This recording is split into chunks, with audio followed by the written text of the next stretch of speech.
2 ദിനവൃത്താന്തം അദ്ധ്യായം 5. ദേവാലയത്തിൻ്റെ പണികളെല്ലാം സമാപിച്ചപ്പോൾ സോളമൻ തൻ്റെ പിതാവായ ദാവീദ് പ്രതിഷ്ഠിച്ചിരുന്ന വെള്ളിയും പൊന്നും മറ്റെല്ലാ ഉപകരണങ്ങളും ആലയത്തിൻ്റെ ഭണ്ഡാരങ്ങളിൽ നിക്ഷേപിച്ചു. പേടകം ദേവാലയത്തിൽ. കർത്താവിൻ്റെ ഉടമ്പടിയുടെ പേടകം ദാവീദിൻ്റെ നഗരമായ സിയോനിൽ നിന്ന് കൊണ്ടുവരുവാൻ ഇസ്രായേൽ ഗോത്രങ്ങളുടെയും കുലങ്ങളുടെയും കുടുംബങ്ങളുടെയും തലവന്മാരായ നേതാക്കളെയെല്ലാം സോളമൻ ജെറുസലേമിലേക്ക് വിളിപ്പിച്ചു. 7-ാം മാസത്തിലെ ഉത്സവ സമയത്ത് ഇസ്രായേൽ ജനം രാജാവിൻ്റെ മുമ്പിൽ സമ്മേളിച്ചു. ഇസ്രായേൽ നേതാക്കന്മാരെല്ലാവരും വന്നുകൂടിയപ്പോൾ ലേവ്യർ പേടകമെടുത്തു. പുരോഹിതന്മാരും ലേവ്യരും ചേർന്ന് പേടകവും സമാഗമ കൂടാരവും അതിലെ സകല വിശുദ്ധ ഉപകരണങ്ങളും ദേവാലയത്തിൽ കൊണ്ടുവന്നു.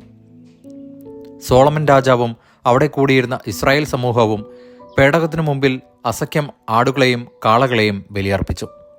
അതിനുശേഷം പുരോഹിതന്മാർ ഉടമ്പടിയുടെ പേടകം അതിൻ്റെ സ്ഥാനത്തേക്ക് കൊണ്ടുപോയി. ആലയത്തിൻ്റെ അന്തർമന്ദിരത്തിൽ അതിവിശുദ്ധ സ്ഥലത്ത് കെരൂബുകളുടെ ചിറകിൻ കീഴിൽ പ്രതിഷ്ഠിച്ചു. കെരൂബുകൾ പേടകത്തിന് മുകളിൽ ചിറകുവിടർത്തി നിന്നിരുന്നതിനാൽ അവ പേടകത്തെയും അതിൻ്റെ തണ്ടുകളെയും മൂടിയിരുന്നു.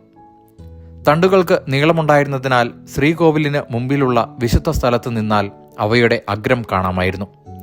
എങ്കിലും പുറമേ നിന്ന് ദൃശ്യമായിരുന്നില്ല. ഇന്നും അവ അവിടെയുണ്ട്. ഇസ്രായേൽ ജനം ഈജിപ്തിൽ നിന്ന് പുറപ്പെട്ടു വന്നപ്പോൾ കർത്താവ് അവരുമായി ഉടമ്പടി ചെയ്ത ഹോറബിൽ വെച്ച് മോശ പേടകത്തിൽ നിക്ഷേപിച്ച 2 കൽപ്പലകയല്ലാതെ മറ്റൊന്നും അതിലുണ്ടായിരുന്നില്ല. അവിടെ കുടിയിരുന്ന എല്ലാ പുരോഹിതന്മാരും ഗണഭേദമന്യേ തങ്ങളെ തന്നെ വിശദീകരിച്ചിട്ടുണ്ടായിരുന്നു.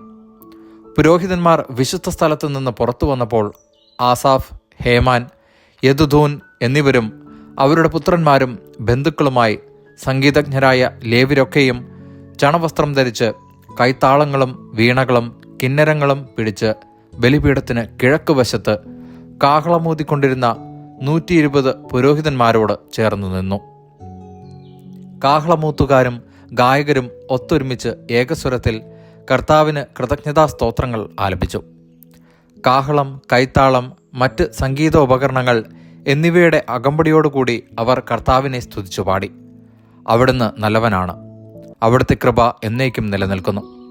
കർത്താവിൻ്റെ ആലയത്തിൽ ഒരു മേഘം വന്നു നിറഞ്ഞു. ദേവാലയത്തിൽ കർത്താവിൻ്റെ തേജസ് നിറഞ്ഞു നിന്നതിനാൽ പുരോഹിതന്മാർക്ക് അവിടെ നിന്ന് ശുശ്രൂഷ തുടരുവാൻ സാധിച്ചില്ല. ദൈവവചനമാണ് നാം കേട്ടത്.